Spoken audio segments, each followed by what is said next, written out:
आज हम लोग अपने इस वीडियो में एक नए टॉपिक लेकर के आए हैं जिसका नाम है इंटीग्रेशन। और यह टॉपिक कैलकुलस का एक बहुत ही महत्वपूर्ण टॉपिक है।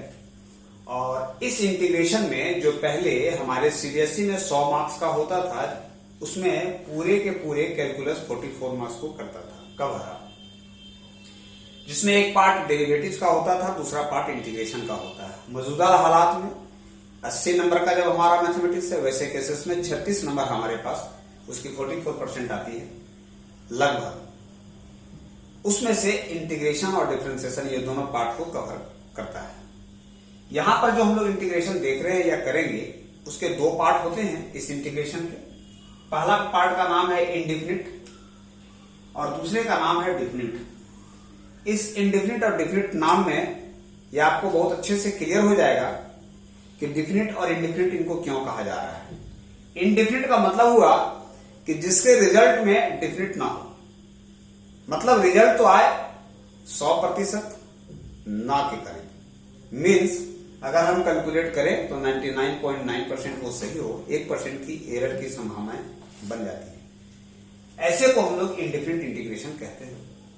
और जो डिफिनिट होता है, उसमें हमारा जो आंसर होता है वह एक रियल नंबर होता है और वह एक फिक्स रियल नंबर होता है, उससे एरर नहीं आए, उससे कोई बदलाव नहीं होगी।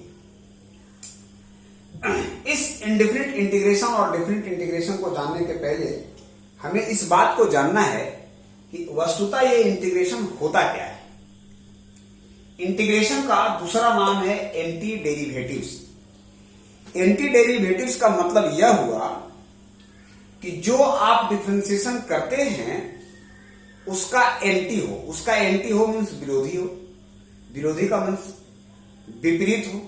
विपरीत को और सरल अगर समझा जाए तो हमें उससे उल्टा कहना होगा। मीन्स जो पार्ट डेरिवेटिव का उल्टा हो उसी को हम इंटीग्रेशन कहते हैं। अब देखिए ये कैसे हमारा एंटी डेरिवेटिव है, इस बात को मैं आपको फंक्शन की ओर से समझाना चाहता हूं। ये कैसे है, संभव कैसे है।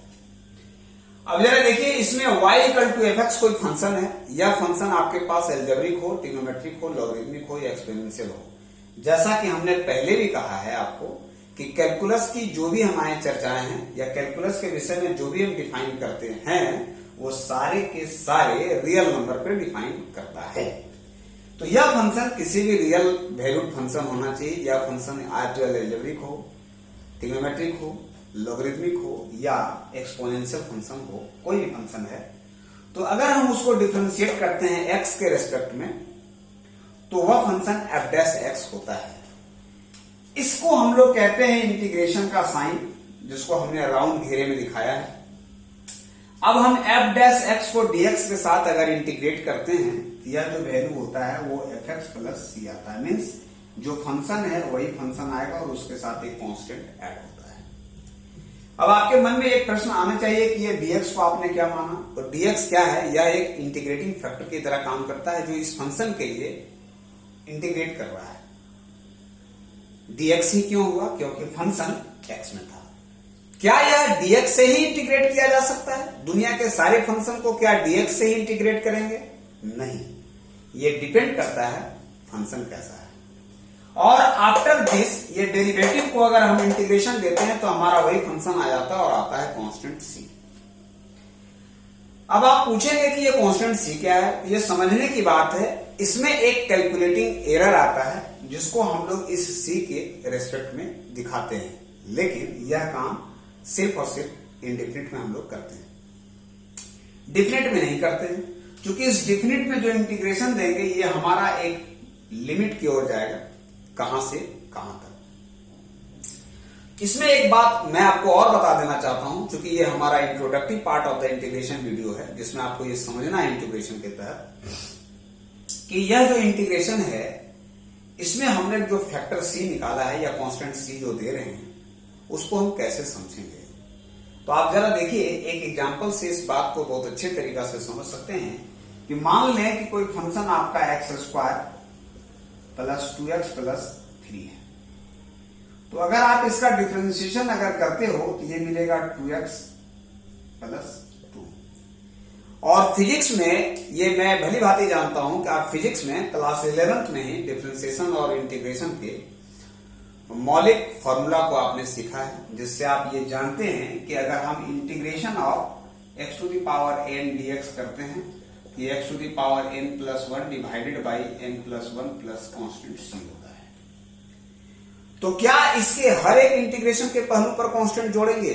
नहीं, इंटीग्रेशन का साइन हम लोग फाइनल इंटीग्रेशन के बाद देते हैं। अब अगर इस फंक्शन को हम इंटीग्रेट करें dx के रेस्पेक्ट में, तो हमको इंटीग्रेट करना होगा x dx प्लस 2 और फिर dx। इसका इंटीग्रेशन हो जाएगा 2x स्क्वायर बाई 2 प्लस ये हो जाएगा 2x। इसके साथ एक कांस्टेंट जोड़ेंगे c, देखिए ये कैंसिल हो जाएगा और आपको मिलेगा x square plus 2x plus c। जबकि मेरे पास फंक्शन क्या था? फंक्शन था हमारा x square plus 2x plus 3। तो आप दोनों के रिजल्टेंट में देखें कि यहां पे c मिल रहा है जबकि मेरे मूल फंक्शन में 3 था। इसका मतलब यह हुआ कि हमारे कैलकुलेशन में कहीं ना कहीं एक एरर था। उस एरर को हम मेंटेन कैसे कर रहे हैं? इस कांस्टेंट c को ऐड करें। जैसे ही हमने कांस्टेंट c दिया तो हमको 3 दिख गया कि ये c का जो वैल्यू रहा होगा, वस्तुतः यह c जो रहा होगा वह 3 के बराबर रहा होगा। अब समझने की बात यह है कि क्या हर जगह कांस्टेंट का वैल्यू सामान्य होगा? नहीं, इसका उत्तर है नहीं। क्यों? क्योंकि यह पूरे की पूरी कांस्टेंट इसके फंक्शन पर डिपेंड करेगा। अब आप ये भी बात समझ सकते हैं, या इसको थोड़ी और बारीकियत से समझा जाए, या इसको और थोड़ा सा महीन करके हम बात को रखें, तो आप ये भी समझ सकते हैं कि सर अगर ये कांस्टेंट हमारा बार बार आ रहा है तो ये कांस्टेंट कितना होगा, हम इसको कैसे समझ सकते हैं? तो मैं आपको बताना चाहता हूं, कांस्टेंट तो ये एक साधारण सा फंक्शन था क्वाड्रेटिक का, जिसमें डिफरेंशिएशन होने के बाद एक लीनियर फंक्शन आता है और जिसको हम इंटीग्रेट करते हैं तो पुनः क्वाड्रेटिक आता है। जैसा कि हम जानते हैं डिफरेंशिएशन में वैल्यू घटता है, ठीक उसके विपरीत इंटीग्रेशन में वैल्यू बढ़ता है। तो पुनः यह जब क्वाड्रेटिक इक्वेशन को यह गेन करता है तो वैसे केसेस में हमारा कांस्टेंट c विजिबिलिटी में आता है। लेकिन जब हम अपने इंटीग्रेशन को कई सारे मल्टीपल फंक्शन में लेके जाएंगे, जिसमें हमारा इनवर्स होगा, ट्रिग्नोमेट्रिक फंक्शन होंगे, पॉलिनोमियल हो सकते हैं, एक्सपोनेंशियल हो सकते हैं, या कई तरह के प्रश्न हो सकते हैं, वैसे प्रश्नों में आप एग्जैक्ट c का वैल्यू कैलकुलेट करना एक मुश्किल भरा काम या जटिल भरा काम है। इसके लिए इसको कांस्टेंट c से ऐड कर दिया जाता है और यह मान लिया जाता है कि जो हमारे कैलकुलेटिंग एरर मिला होगा वह निश्चित तौर पर उस कांस्टेंट c वैल्यू के बराबर हो। मैं आपको इंटीग्रेशन में एक बात बताना भूल गया कि इसके जो जन्मदाता थे या इसके ओरिजिनेट करने वाले थे वे थे सर आइजैक न्यूटन, जिन्होंने लेबनिज के मदद से, लेबनिज एक ग्रेट मैथमेटिशियन, न्यूटन भी एक ग्रेट मैथमेटिशियन थे। यद्यपि उनको लोग फिजिक्स के काम के बदौलत ज्यादा जानते हैं, लेकिन वस्तुतः वह मैथमेटिक्स के पर्सन थे जिन्होंने इस इंटीग्रेशन को दिया। नाउ अब अगर इस कांस्टेंट को थोड़ा ग्राफ से क्लियर करना चाहें तो समझ सकते हैं। देखिए ये इंटीग्रेशन है क्या? तो इंटीग्रेशन का जो साइन दे रहे हैं हम लोग, ये एक्चुअली ये किसका काम कर रहा है? तो आप देखेंगे ये एक्चुअली समेशन का काम कर रहा है, मीन्स जोड़ने का काम कर रहा है। कहां से कहां तक जोड़ने का काम कर रहा है? तो कहां से कहां तक की बात करते हैं तब वह हमारा डेफिनेट इंटीग्रेशन होता है, लेकिन अगर हम एक कंप्लीट जोड़ने की बात करें वो इनडेफिनिट होता है। अब जरा देखिए, मैं एक एग्जांपल देता हूं जिस एग्जांपल से आप समझ सकते हैं ग्राफिकल कि ये इसमें हो क्या रहा है। सपोज कीजिए कि किसी इंटीग्रेशन को हमने किया x dx, जिसकी इंटीग्रेशन क्या आ गई x square by 2 plus c, ऐसा वैल्यू आया। अब हमने आपको कहा है कि you have to plot a graph, आप एक ग्राफ बनाएं जो x dx का ग्राफ हो, इंटीग्रेशन ऑफ x dx की ग्राफ हो। तो मैं क्या करूं कि इस ग्राफ को ना बना करके हम इसकी ग्राफ को बनाएं। क्यों? क्योंकि इस फंक्शन के इक्विवेलेंट यह फंक्शन है। तो आप देखिए एक्स स्क्वायर हमारा एक क्वाड्रेटिक फंक्शन है, इसका मतलब इसका जो ग्राफ होगा उसका नेचर क्या होगा? पॉलिनोमियल होगा। तो हम इसको पॉलिनोमियल लेंगे और चूंकि ये दो पार्ट में बटा हुआ है इसलिए हम इसको इस तरह से डिवाइड कर लिए हैं। अब आप कह रहे हैं सर आप इसको ओरिजिन में क्यों टच करा लिया ग्राफ को, तो देखिए हमने c का वैल्यू को 0 ले लिया, इसका मतलब ये ग्राफ किसका है, x² 2 प्लस 0 का है। लेकिन अगर ये c का वैल्यू 1 हो जाए तब कैसा ग्राफ होगा, तो हम इसके 1 चले जाएंगे ऊपर, अब हमारा ग्राफ कैसा होगा, ऐसा होगा। ये ग्राफ किसका होगा, x² 2 प्लस 1 का होगा। लेकिन अगर एक बार और 1 बढ़ जाए तो ये ग्राफ किसका होगा, तो ये x² 2 प्लस 2 का होगा। ये ग्राफ किसका होगा, ये ग्राफ x² 2 प्लस 3 का होगा। लेकिन अगर मैं इसके नीचे जाऊं तो ये ग्राफ किसका होगा, तो ये ग्राफ x² 2 माइनस 1 का होगा। ये एक और घट जाए नीचे तो ये ग्राफ किसका होगा, ये x² 2 माइनस 2 का होगा। और इस तरह से हम ग्राफ को और नीचे या ऊपर प्लॉट कर सकते हैं। कहने का मीनिंग ये है कि जिस प्रकार से हमारा कांस्टेंट का वैल्यू आता है उसके इंटीग्रेशन के जो ग्राफिकल हैं वो उनका चेंजिंग आपको दिखेगा। अब आप इसमें एक बात और समझे कि ये सारे के ग्राफ जो जा रहे हैं अगर मैं इस कांस्टेंट को इक्वल इंटरवल में डिवाइड करूं तो ये हमारा जो लूप जा रहा है ये सारे इक्वल इंटरवल में जाएंगे।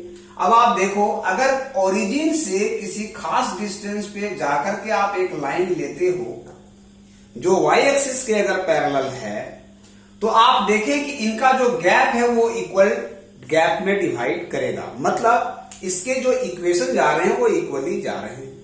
और अगर इन टचिंग ग्राफ से पॉइंट से अगर आप टेंजेंट ड्रॉ करते हो ग्राफ में तो ये टेंजेंट आप देखिए इक्वल इंटरवल में आपको मिलेगा। तो ये इससे यह बात क्लियर हो जाता है कि किसी भी ग्राफिकल फंक्शन का अगर हम इंटीग्रेशन करते हैं तो वैसे केसेस में वस्तुतः हम उस फंक्शन का समेशन करते हैं और वह समेशन जो है उसके अगर ग्राफ नेचर से समझा जाए तो वह उसके कांस्टेंट पे डिपेंड करता है कि उसकी ग्राफ क्या जाएगी। ये कांस्टेंट का वैल्यू कुछ भी हो सकता है। तो मोर और लेस बेसिकली अगर आप इंटीग्रेशन को समझें जिनको न्यूटन ने दिया है तो वो कुछ भी नहीं है, एंटी डेरिवेटिव है, मीन्स डिफरेंशिएशन का ठीक उल्टा पार्ट है जिसको हम लोग ग्राफ के मेथड से भी समझाया है। नाउ अगर इसकी फार्मूला की बात करें तो जो फार्मूला आपने डिफरेंशिएशन में किया है उसके ठीक विपरीत फार्मूला को अगर आप करते हैं तो वही फार्मूला हमारा इंटीग्रेशन का होता है। कहने का मतलब अगर differentiation of sin x cos x है तो integration of cos x sin x हो जाएगा। तो ये ध्यान देना है। और इसके बाद का जो हमारा वीडियो होगा, this is the video all about the introductory part of the integration. इसके बाद जो नेक्स्ट वीडियो हम आपको देने वाले हैं उस वीडियो में हम आपको फॉर्मूला देंगे, साथ साथ ये भी सीखेंगे सीबीएसई में हमें कितनी इंटीग्रेशन पढ़नी है इनडिफिनिट में और कितना इंटीग्रेशन पढ़ना है डिफिनिट में। और जो भी टॉपिक या चैप्टर हमें पढ़ना है उन सारे टॉपिक को 1 by 1 डिस्कस करेंगे। तब तक आप अपने घर पर सारे फार्मूला को डेरिवेटिव मीन्स डिफरेंशिएशन का और इंटीग्रेशन का फार्मूला एक अच्छे कॉपी में लिख कर रखें ताकि इसके आगे के वीडियो में जो कुछ भी मैं आपको दे सकूं उसको आप भली भांति समझ सकें।